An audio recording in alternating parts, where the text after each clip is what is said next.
दोस्तों आप सभी लोग जानते हैं कि 9 जनवरी 2026 यानी शुक्रवार को पड़ रही है माघ मास की कृष्ण पक्ष सप्तमी तिथि। और दोस्तों यह वह तिथि है जो माघ मास में पड़ने वाली सबसे बड़ी तिथि है, क्योंकि यह शुक्रवार के दिन पड़ रही है और इसका बहुत ही बड़ा और विशेष महत्व होता है। पूज्य गुरुजी ने कहा है कि अगर कभी भी मौका लग जाए और माघ महीने की सप्तमी तिथि शुक्रवार को पड़ जाए तो आप लोगों को 5 गेहूं के दाने वाला उपाय तो अवश्य ही करना चाहिए। इन दोनों का संयोग बहुत ही कम आता है। इसी के साथ में गुरुजी ने अपनी शिव पुराण कथा में बताया है कि इस दिन आपको 5 गेहूं के दाने वाला उपाय तो आपको अवश्य ही करना चाहिए, क्योंकि ऐसा दिन पूरे साल में सिर्फ एक ही बार आता है। और दोस्तों आप सभी लोग जानते हो कि शुक्रवार सप्तमी तिथि का अगर सबसे बड़ा कोई उपाय है तो वह 5 गेहूं के दाने वाला उपाय है। तो दोस्तों शुक्रवार सप्तमी तिथि के दिन आप लोगों को इस 5 गेहूं के दाने वाला उपाय को जरूर करना है। बहुत सारे लोग होंगे जिन लोगों ने इस उपाय को नाम किया, मतलब पूरा साल निकल गया उन्होंने किसी भी दिन इस 5 गेहूं के दाने वाला उपाय को ना किया। पर दोस्तों आपके पास एक आखिरी मौका बचा हुआ है, जो कि 9 जनवरी 2026 शुक्रवार सप्तमी तिथि के दिन है। इस दिन आप लोगों को इस वाले उपाय को कर लेना है। भले ही आपने पूरे महीने भर इस उपाय को ना किया हो, पर अगर आपने इस माघ महीने के शुक्रवार सप्तमी तिथि के दिन अगर इस वाले उपाय को कर लिया तो आपको इस उपाय को करने का वह फल मिलेगा जिसकी आपने कभी कल्पना भी नहीं करी होगी। इसीलिए आप लोग इस पूरे महीने के तिथि के दिन करने का वाले उपाय को एक बार जरूर कर लेना है, ताकि आप लोगों के हाथ से यह मौका ना जा सके और आपको इस उपाय को करने का फल मिल सके। दोस्तों ये उपाय जी ने अपनी अभी की ही श्री शिव महापुराण की कथा में बताया है जी। इस उपाय को आज हम आपको बहुत अच्छे से समझाने वाले हैं। इस वीडियो को देखने के बाद इस उपाय को समझने के लिए आपको कोई और वीडियो को देखने की जरूरत नहीं पड़ेगी। तो चलिए दोस्तों उपाय को शुरू करते हैं। देखिए ये इस माघ महीने के शुक्रवार सप्तमी तिथि के दिन ये इतना खास होता है, इतना महत्वपूर्ण होता है। देखा गया है कभी कभी बड़े बड़े पाठ अनुष्ठान से जो मनोकामना पूर्ण नहीं होते, वह माघ महीने की शुक्रवार सप्तमी तिथि के दिन एक छोटे से उपाय करने से ही आपकी मनोकामना पूर्ण हो जाती है। और बहुत सारे लोगों ने इस उपाय को किया भी है और उनको इस उपाय को करने का फल भी जरूर मिला है। अगर आप लोग भी इस उपाय को करना चाहते हैं तो आप इस उपाय को पहले अच्छे से समझ लेना, सुन लेना, उसके बाद करना। आपको इस उपाय का फल जरूर मिलेगा और इस उपाय को कर लेने से आपके घर में चाहे किसी भी प्रकार की दुहक और समस्या क्यों ना चल रही हो, आपको उसका कारण भी नहीं पता है कि भाई ये समस्या किस कारण से चल रही है। उसका कुछ भी कारण हो सकता है, जैसे पितृदोष हो सकता है या किसी भी तरह का मंगल दोष भी हो सकता है। तो इस दिन आप लोगों को ये वाला उपाय कर लेना है। ये एक ऐसा उपाय है जिस उपाय को अगर किसी विशेष दिन पर किया जाए तो भाई उस विशेष दिन का जो है वह तो हमें मिलता ही मिलता है। पर हमने उस दिन पर इसको किया है तो हमें उससे भी बड़ा फल मिलता है, और फल बहुत जल्दी मिलता है, क्योंकि आप इस उपाय को बहुत ही बड़े और विशेष दिन पर कर रहे हो।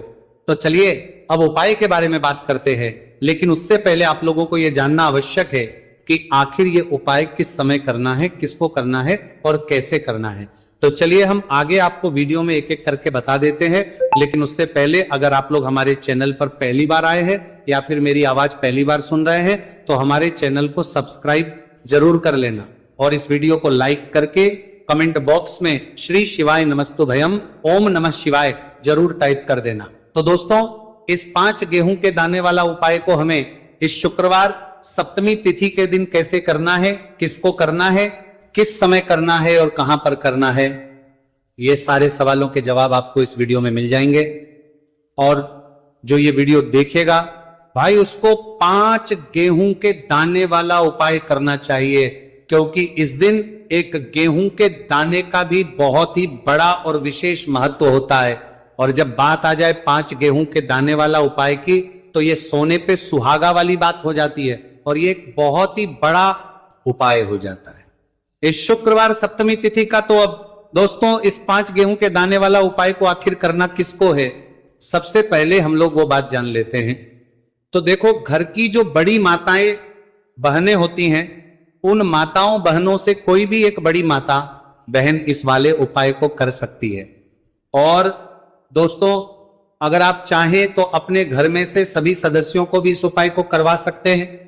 अगर किसी व्यक्ति की खुद की कोई मनोकामना है, खुद की कोई दुख और परेशानी है जो कि वो अपने लिए ही करना चाहता है इस वाले उपाय को, तो वह खुद अपने लिए भी कर सकता है।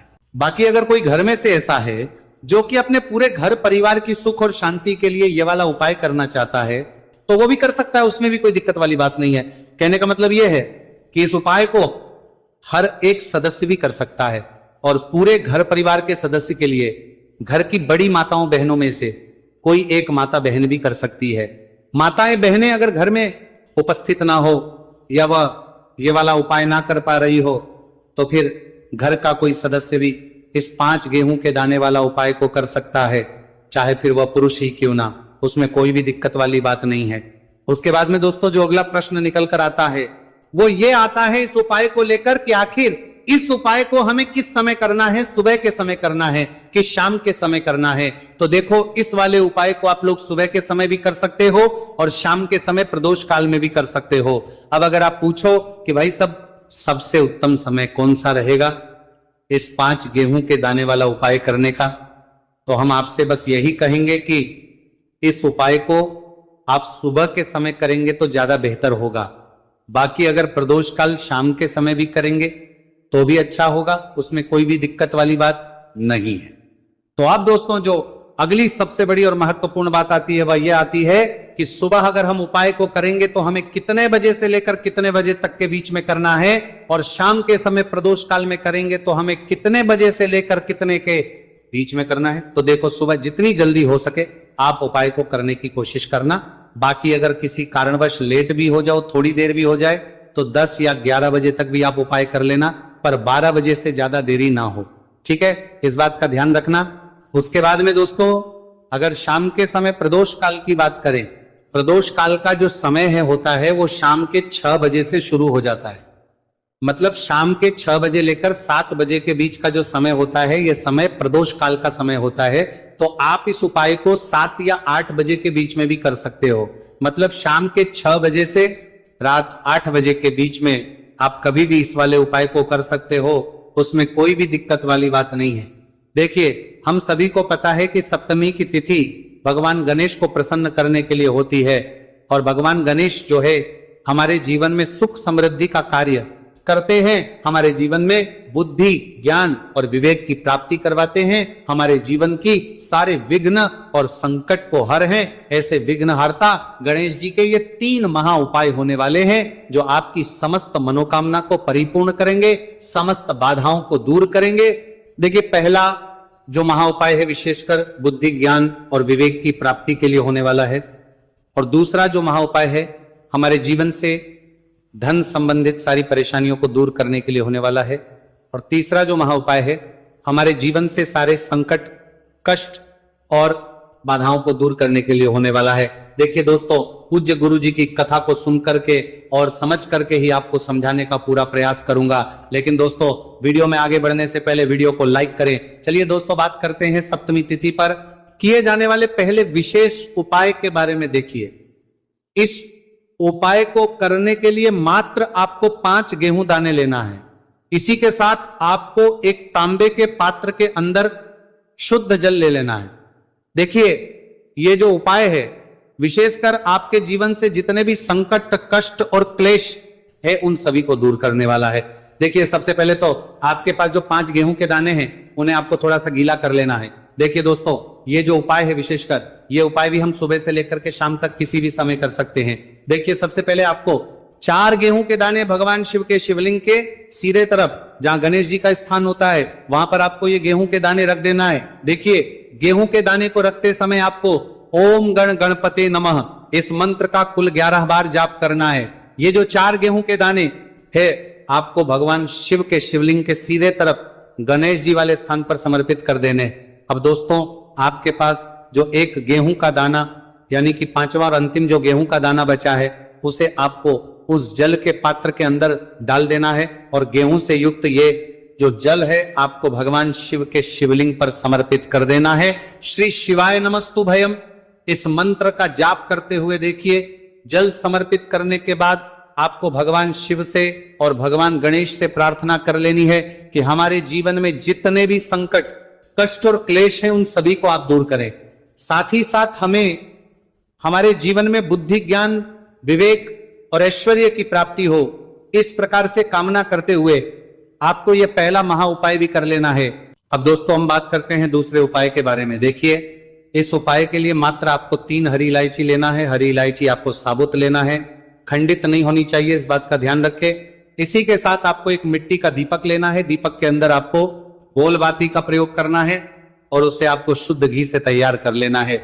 इसी के साथ आपको एक तांबे के पात्र के अंदर शुद्ध जल ले लेना है और ये तीनों सामग्री लेकर के आपको पहुंच जाना है भगवान शिव के मंदिर में। देखिए, हरी इलायची जो होती है हमारे जीवन में धन पदा को बढ़ाने का कार्य करती है और हरी इलायची महालक्ष्मी को भी बहुत प्रिय होती है। साथ ही साथ हरी इलायची भगवान गणेश को भी प्रिय होती है, जो आपके जीवन से सारे संकटों को दूर कर देती है।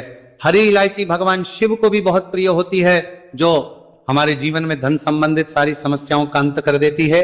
देखिए, आपके पास जो 3 हरी इलायची है उनमें से आपको सबसे पहली जो हरी इलायची है भगवान गणेश जी वाले स्थान पर समर्पित कर देनी है। ओम गण गणपते नमः इस मंत्र का कुल 11 बार जाप करते हुए। देखिए, दूसरी जो इलायची है आपको भगवान शिव के शिवलिंग पर समर्पित कर देनी है। देखिए, अब जो आपके पास एक जल का पात्र है उसमें से थोड़ा सा जल आपको, जहां आपने पहली हरी इलायची समर्पित की है गणेश जी वाले स्थान पर, वहां पर समर्पित कर देना है। और अंत में जो आपके पास थोड़ा सा जल और बचेगा उसे आपको पूरा जल भगवान शिव के शिवलिंग पर शुक्र महादेव का स्मरण करते हुए आपको यह जल समर्पित कर देना है। अब दोस्तों, आपके पास जो एक दीपक है उसे आपको प्रज्वलित करना है और आपके पास जो तीसरी हरी इलायची बची हुई है उसे आपको उस दीपक के अंदर डाल देना है और इस दीपक से आपको भगवान शिव की आरती उतारना है। यानी कि इस दीपक से आपको भगवान शिव की आरती कर लेना है और अंत में आपको भगवान से प्रार्थना करनी है कि ये जो धन मेरे जीवन में समस्याएं चल रही हैं ये सभी समाप्त बना रहा है, होने लग जाए। इस प्रकार से आपको भगवान गणेश और भगवान शिव से प्रार्थना कर लेनी है और ये दूसरा उपाय भी आपको कर लेना है। देखिए दोस्तों, अब हम बात कर लेते हैं तीसरे महा उपाय के बारे में। देखिए दोस्तों, इस उपाय को करने के लिए सबसे पहले हमें मात्र 7 हरे मूंग के दाने लेना है। देखिए, हरे मूंग के दाने से भगवान गणेशा हमसे अति शीघ्रता से प्रसन्न होकर के जो भी मनोकामना है उसे परिपूर्ण कर देते हैं। तो इस प्रकार आपको 7 हरे मूंग के दाने लेना है।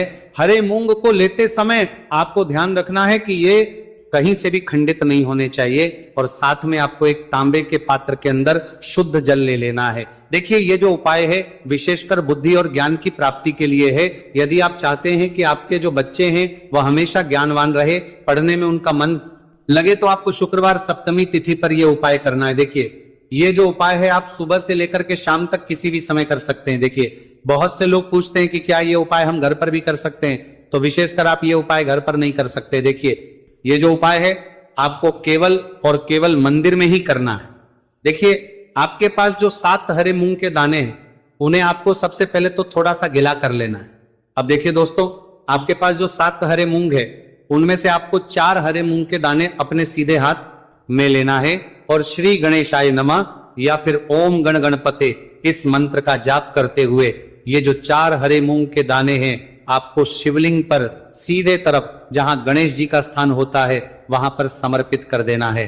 अब देखिए दोस्तों, आपके पास अभी भी 3 हरे मूंग के दाने और बचे हुए हैं, तो उनमें से आपको एक हरा मूंग का दाना माता अशोक सुंदरी वाले स्थान पर समर्पित देना है और फिर एक हरा मूंग का दाना नंदी जी का जो पैर उठा हुआ होता है वहां पर आपको समर्पित कर देना है। अब देखिए दोस्तों, आपके पास जो 7वां और अंतिम हरा मूंग का दाना बचेगा उसे समर्पित करने से पहले आपके पास जो जल का पात्र है उसमें से थोड़ा सा जल आपको भगवान गणेश जी वाले स्थान पर समर्पित करना है, फिर थोड़ा सा जल भगवान कार्तिकेया जी वाले स्थान पर समर्पित करना है, फिर थोड़ा सा जल माता अशोक सुंदरी वाले स्थान पर समर्पित कर देना है और थोड़ा सा जल आपको मां पार्वती के हस्तकमल यानी कि कटी वाले भाग पर समर्पित कर देना है। अंत में आपके पास जो जल बचेगा उसमें आपके पास जो 7वां और अंतिम आराम होंगे उसे आपको जल के पात्र के अंदर डाल देना है और उसके बाद आपको भगवान शिव के शिवलिंग का अभिषेक कर देना है।